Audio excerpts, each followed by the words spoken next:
l'époque journaliste au service de politique internationale au quotidien La Suisse à Genève. اون موقع تو ژنو کار می‌کردم، خبرنگار بودم سیاسی. Et j'ai rencontré à cette occasion Kazem Radjavi, qui était ambassadeur de la République auprès des Nations Unies. اون موقع با قاسم رجبی آشنا شدم که سفیر بود واسه سفارت جمهوری اسلامی. Il a organisé une conférence de presse pour expliquer pourquoi son mouvement rompait avec le gouvernement. یه کنفرانس داده بود که توضیح بده چرا با رژیم موافق نبودش. À cette occasion, j'ai fait une interview de lui qui est paru dans la Suisse. یه اینترویو بهش دادم که تو مجله سوئیس پخش شدش. Et j'ai peut-être à ce moment-là posé la mauvaise question. یه سوال اشتباه بهش پرسیدم. Et je lui ai demandé pourquoi son organisation avait collaboré 2 ans. À plusieurs reprises, à partir de cette date, on m'a envoyé des représentants depuis la base de Zurich pour me convaincre de la crédibilité du mouvement.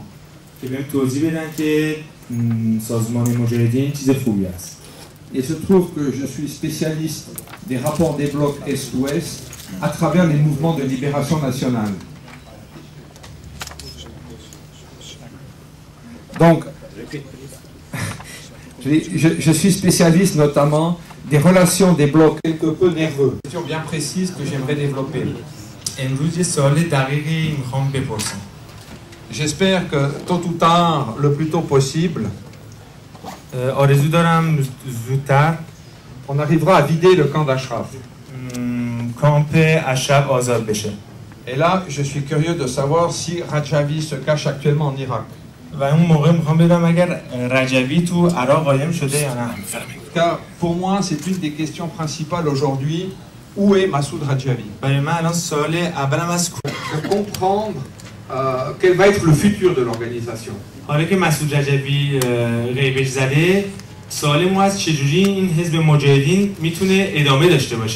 Parce qu'il y a actuellement un flou absolu.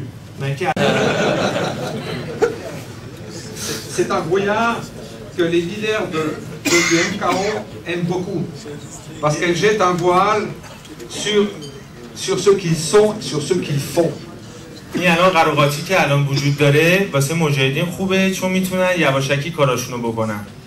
Et je trouve très important aujourd'hui de poser cette question. Où est Massoud Radjavi? Depuis 2003, il semble s'être évaporé de la surface de la Terre. Un long silence depuis 7 ans s'est installé. Un silence qui provoque beaucoup de bruit.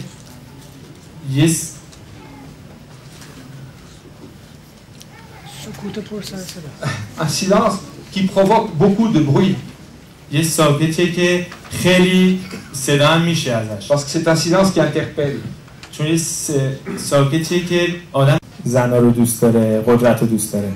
Ses proches n'en parlent plus. Ils n'ont jamais émis la moindre protestation ou la moindre revendication. Personne ne le pleure ni lui rend hommage. Donc à ce stade de la réflexion, il peut encore servir.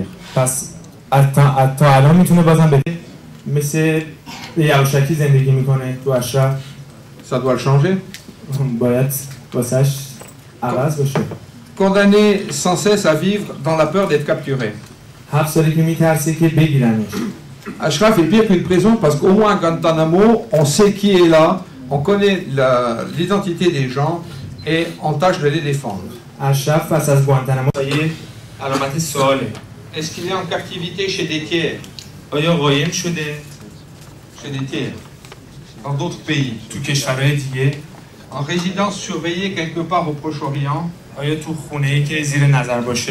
Ou anonyme dans un de ces comptoirs commerciaux que Saddam avait ouvert en Jordanie.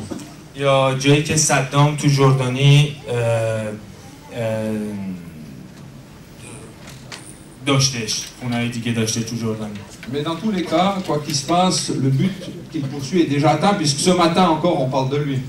میگه پیداش هم نباشه هنوز معروفه چون امروز هم صبح آیا مجاهدین چیز حاضری نیست یه حزب حاضری که انجام بده کارشو Il est maître en mensonge. و دروغ باشه همش Mort ou vif, زنده یا مرده Massoud Rajavi peut servir. مسعود رجوی میتونه بازم به درد بخوره Car le MKO conserve une importante capacité de nuisance. چون مجاهدین هنوز یه قدرتی داره Une armée doit être dans le peuple comme un poisson dans l'eau, disait Mao Tse-tung. ماو تse-tung میگه Dans un aquarium nommé Europe. ولی متاسفانه مجاهدین توی آکواریوم هستش که این آکواریوم مثلش هست اروپا Et ça, en tant que Suisse, c'est mon aquarium. و من که سوئیس هستم این آکواریوم منه Et on est en droit de ressentir la menace comme diffuse mais réelle. ولی پس میتونیم بدونیم که این تو این آکواریوم چیزای بدی هستش که واسه اروپا هم تو این قضیه برنده هستن En disposant d'un levier sur lequel ils peuvent, en fonction de leurs propres intérêts, peser par rapport à la politique à tenir vis-à-vis d'Iran. مهم نیستش عادیه De ça aussi, Massoud Rajavi devra répondre. مسعود رجوی هم این بحثی توضیح بده چرا خیانت کردش Si on le trouve. اگر پیداش کنیم En l'occurrence, il ne s'agit pas d'une notion de vengeance. Ce n'est pas une question de vengeance. نمیخوایم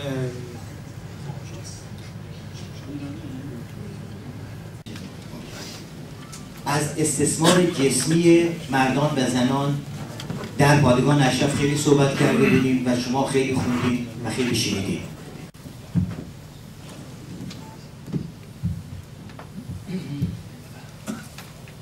سلام دوستان عزیز، من بتول سلطانی هستم.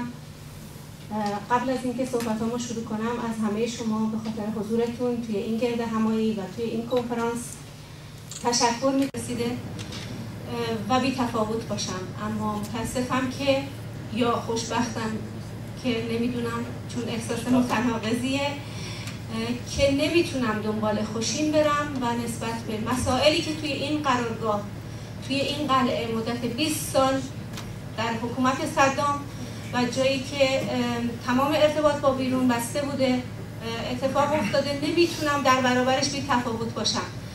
گاهی فکر میکنم خب سازمان دختر و پسر منو گرو نگه داشته واسه اینکه من سکوت کنم، من حرف نزنم و به من تلفنی اطلاع داده، به گوش من رسونده که اگر خواهان ارتباط با بچه‌هات هستی و حتی شوهرت که در قرارگاه اشرفه، یعنی اینو شخص حتی مژگان پارسایی به گوش من در تیف رسونده اعمال کرده. شاید این اغراق باشه اگه من بگم که فقط تمام سررشته همه چی دست یک نفره و حتی مریم رجوی خودش یه بازیچه است، دست یک نفره و اونم دست مسعود رجوی. اون چیزی که الان آقای آنتوان گسلر هم اشاره کرد، یا ما اینجا الان در همینجا در جمع خودمون با پدر یکی از همین قربانیانی که الان 16 بار آقای مصطفی محمدی به عراق رفته، اون زمانی که آقای مصطفی محمدی به عراق می اومد برای آزادی دخترش سمیه، من شورای رهبری بودم در تشکیلات سازمان و میدونم که پشت صحنه این شاخ کردن سمیه و حرفایی که سمیه میزنه و اینکه بیاد بگه که آقا این ناپدری منه، بگه که من خودم میخوام داوطلبانه، یعنی شما با عفو باشه، ولی برای من که در تا بالاترین سطح مسئولیت یا بهتره بگم در بالاترین سطح تشکیلاتی این فرقه رفتم و تجربه کردم، برام خیلی ملموسه که چی میگه، چون همه چی دست یک نفره. درسته که همونطور که آقای گسلر اشاره کرد الان مخفیه یا نیست در ظاهر، ولی همه چی رو کنترل میکنه. حتی تو ملاقات هایی که مژگان پارسایی با این آمریکایی ها داشت، تک به تک و بدون های سیاسی که سازمان از خانواده ها میکنه، از افراد میکنه، شروع میشه از بهره برداری سیاسی و سوء استفاده سیاسی از جنبش سبز از داخل ایران شروع میشه، یعنی میاد سوار میشه روی یک موجی و همه چی رو خراب میکنه متاسفانه. یعنی حتی میاد و پلهای پشت سرش رو براش خراب میکنن، راه برگشتی نداره. وقتی من هیچ مدرک قانونی ندارم، وقتی بچه‌های منو مجبور میکنن که من باید طلاق بدم. چطور یکی نیست از این دجال بپرسه چطور اون موقعی که تو اوکی کرده بودی، خواست خدا بوده، تقدیر بوده، سرنوشت بوده، هرچی بوده نمیدونم، که من به عنوان یه نماینده، به عنوان یه کسی که از سطح شورای رهبری تونسته به جامعه بیرون، به جامعه آزاد پا بگذاره، مقهور تهدیدات اینا نشه و اینجا از پشت این میکروفون با شما بگم که آقای مسعود رجوی ارتباط جنسی داره با زنها اونجا.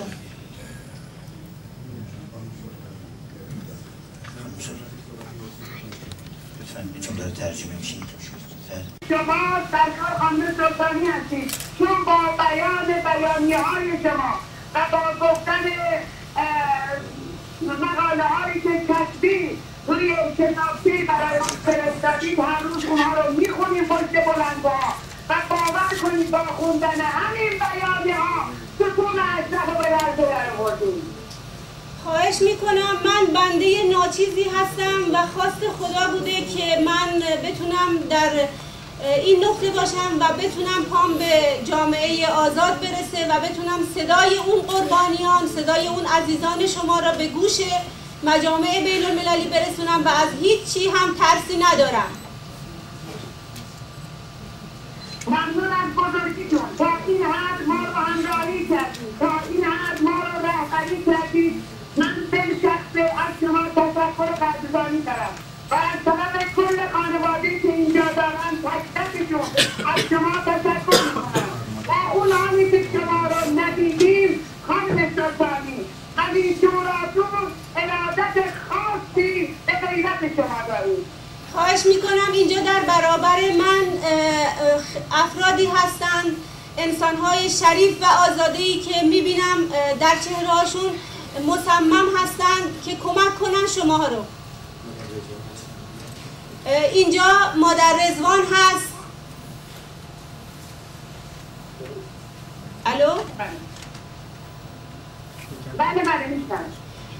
اینجا مادر رضوان هست و گفتم افراد مصممی که شما رو یاری میکنن، نگران هیچی نباشید، ما به کمک شما خواهیم شتافت در هر کجا که باشیم.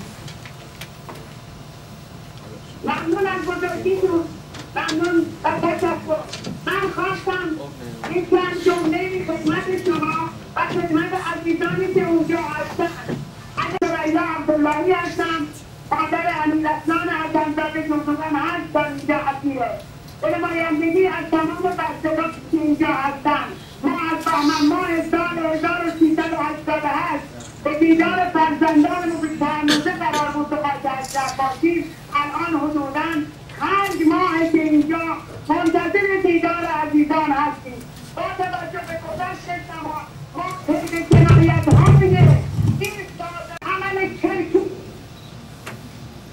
مسکونی در واقع داشتم که به اینا میگفتم اسکان. حالا من اشاره که کردم از این بابت بود که تویی که الان داری میگی این افراد خودشون نمیخوان که با خانواده هاشون دیدار داشته باشن یا خودشون نمیخوان که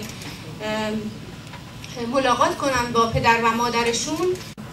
یگانهای همون قرارگاه بوده روزها و با بچه ها زندگی کرده. حتی اگر منم دنبال یه فرصتی بودم که از این تشکیلات فرار کنم، به طور خاص وقتی فهمیدم که این سازمان اساس و بنیانش بر بعدش آزادی خواهایی که جونشون رو فدیه راه آزادی این میهن کردن، اونا بسیار ارزشمندن برای ما. ما به این صفت طرفداره، مثلا برادر من به این صفت طرفدار سازمان شد، هوادار سازمان شد و به منم توصیه کرد که هوادار این سازمان بشم و ما هوادار این سازمان شدیم. نه به صفت این که بعد ببینیم آقای مسعود رجوی همه چیز رو کلام من ترجمه می کند.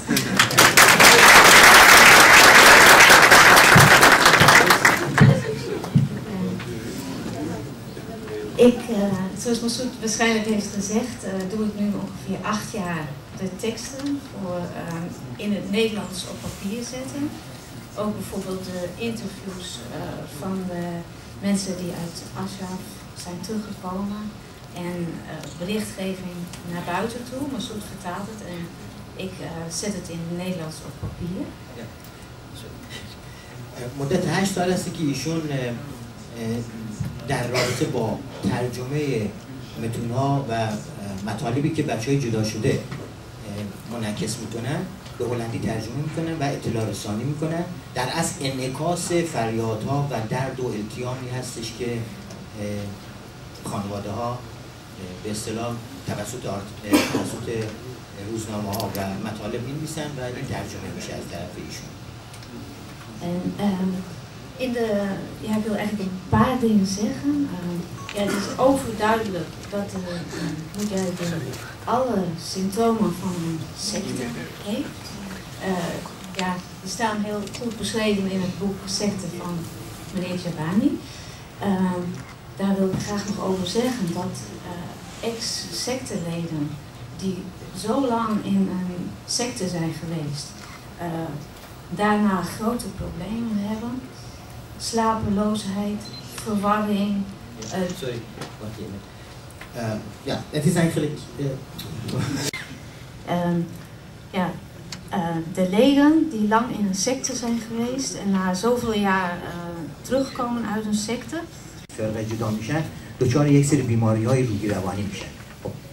خب چیزایی که بچه‌ای که دوستانی که هستن اکثرا میدونن اینو، یکی از اون چیزای وجودشان ارزشی نداره توی دنیا و باید خودشون رو از این دنیا خلاص کنن و خودکشی کنن. حتی تا اون نقطه ممکنه پیش بره که تو پروسه خوبی نیفته. En daarom zou ik allereerst willen zeggen, alle mensen die leven. اون چیزی که براشون مهم هسته چون واقعا به روحش با بچه‌ای جدا شده ارتباط داره، از طریق بچه‌ای جدا شده در است میگه که این کمک وجود داره وقتی که از سازمان جدا میشین اول خودتون رو معرفی کنین به بچه‌هایی که probleem. Is een hiaat vaak in de nieuwsgeving. ایشون میگن که این چیزی که وجود داره انعکاس این مطالبی هست که از طرف بچه‌های جدا شده باید عنوان بشه. حالا رسیدن به اطلاع رسانی. اطلاع رسانی خودش نقش خیلی مهمی داره. ممکنه که اگه ما نتونیم حداقل 10% فریادهایی که الان زده میشه درد و هجران die steeds terugkomt. Er wordt gewaarschuwd voor het gevaar van de Mujahideen. En vervolgens wordt er gevraagd voor hulp voor de Mujahideen-leden. Dat is voor mensen die in de Mujahideen zijn geweest heel erg begrijpelijk, omdat ze van de binnenkant het hele proces hebben meegemaakt. Maar voor mensen die buitenstaanders zijn, de buitenwereld, is dat hetzelfde eigenlijk als je zou zeggen Saddam Hussein is een gevaarlijke man, we vragen hulp voor zijn medewerkers. اون چیزی که هستش تو مقاله بیان میمونه که بگیم که صدام دیکتاتور است ولی به فرمانده‌هاش رو باید نجات بدیم. این یک چیزی که با هم همخوانی نداره، باید یک راهی براش پیدا کنیم که En ook is belangrijk om een ruim beeld te maken van de achtergronden van de hele situatie. Dus de oorzaken, gevolgen. Omdat als buitenstaanders bijvoorbeeld op sites lezen of in de berichtgeving Mujahideen, ex-Mujahideen. En dan lijkt het een strijd tussen twee groepen en komt de boodschap niet over. چیزی که وجود داره این تجربه شخصی خودتونه بگین، یعنی از کل به جز رسیدن. وگرنه این سوء تفاهم پیش میاد که ما کلا داریم دشمنی میکنیم، فقط مجاهدین هستن. درسته که اونا یک بخشی از گروه‌های فرقه‌های تروریستی تو دنیاست. Ik denk om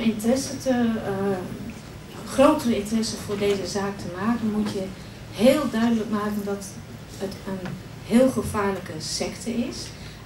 Die de leden indoctrineert, manipuleert en dan de Mujahideen op een rij zetten met andere dergelijke gevaarlijke sectes die ook in Europa zijn geweest, die bijvoorbeeld massaal zelfmoord hebben gepleegd.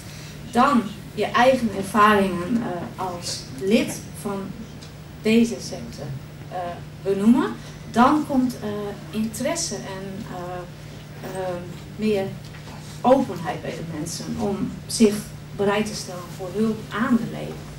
تو پرانتز بگم که ایشون نگفتم ولی قبلا مثلا شده بود که احساس ابراز نگرانی خیلی شدیدی میکردن از بچه‌ای که تو کمپ اشرف هستن. با توجه به شرایطی که دارن ممکنه که به خودکشی دستجمعی دست بزنن و امثال اینه که ایشون میگفتن که این مسئله رو باید خیلی جدی‌تر با این مسئله برخورد کرد و فرقه رو مطرح کرد که از چه چیزایی برخوردار هستن، تزریق ایدئولوژی، التصاق روانشناسانه و شستشوی مغزی دائم اینا رو کلاً مستحصل کرده و به صورت یک رباط در آورده در اصل. wilt vechten tegen je secte, je moet uitkijken dat je niet een anti-secte wordt. Omdat beperkt jezelf in je stoot mensen van de buiten. از متدای دیگه استفاده کنیم. Ja, en voor goede berichtgeving is het belangrijk, denk ik, als je alleen op de Mujahideen focust, totaal, iets als een rode lap op een stier, wekt elke keer actie, tegenactie tussen twee groepen. En nu is het heel belangrijk dat het heel groot, het beeld verruimd en vergroot wordt, zodat veel meer mensen bereikbaar worden voor deze boodschap. چیزی که خیلی مهم هستش اینه که بتونیم دلایل خودمون رو بگیم، یعنی از به اصطلاح متقابلا درگیر شدن با اونا جلوگیری کنیم، دلایل خودمون رو برای هر چیزی ارائه بدیم. درست مثل این جریان گاوبازی اسپانیایی میمونه که وقتی که یک چیز قرمز به این گاوا نشون میدن به اون سمت حمله میکنن. یعنی ما نه از این متد استفاده کنیم، متد ما کاملا باید قانع کننده باشه و پرهیز کنیم از درگیری متقابل و متد اینا رو به کار نبریم.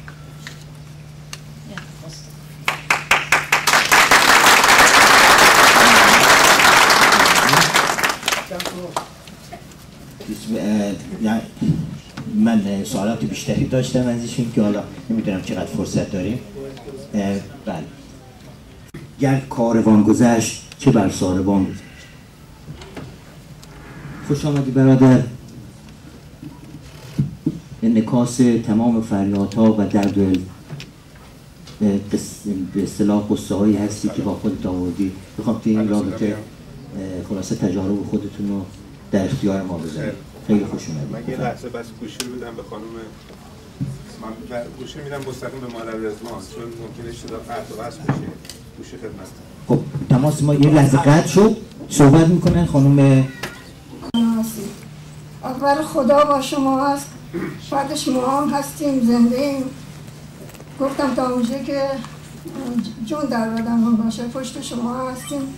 تنها خواهشم از شما خانواده این هستش که پشتیبانی بچه هاتون بکنید، چون اگر حرفی فوشی چیزی به شما میدن اونا دست خودشون نیست، بهشون تزریق شده. شما از حرفایی که اونا به شما میدن توهین میکنن نگران نباشید، ناراحت نباشید، بچه هاتون زدن نشید. گفتم اونا جرأت ندارن حرف بزنن، تنها نمیتونن به ملاقات شما بیان. شما فقط خواهشم از شما تمام خانواده‌ای که بچه هاتون اسیر دست اختاپوس است تنهاشو نذارید. ما خواهش از شما داریم. من خودم 3 تا قربانی، یعنی 4 تا، با عروسم 4 تا قربانی دارم. خودم 6 سال اونجا بودم، از نزدیک همه چی لمس کردم، میدونم اونا بچه ها که بیان بیرون مثل شما که تو کشور عادی زندگی کردید خیلی کمک میخوان، چون اصلا هیچی نمیدونن، توی یه زندان در بسته واقعا انفرادی هستن اونا. فقط خواهش من از شما هستش که تنهاشو نذارید. قربان شما، خدا نگهدار. صدا میاد؟ من خواستم فقط کوتاه بگم، یه پیغام به مادرم برسونم که خیلی دوست دارم ببینمش. الان 20 سالی هستش که ندیدمش و میخواستم بهش بگم که من همیشه دوستش دارم و همیشه به فکرشم و اگه بدونم که یه خورده حتی دوست داشته باشه جدا بشه بیاد بیرون، من تمام تلاشم اینجا میکنم و آره همین دیگه. امیدوارم که هر چقدر زودتر همه کسایی که نه تنها مادرم ولی همه کسایی که قربانی این ماجرا شدن نجات بگیرم و بیرون بیام. من دیگه صدای من رو شنیدیم؟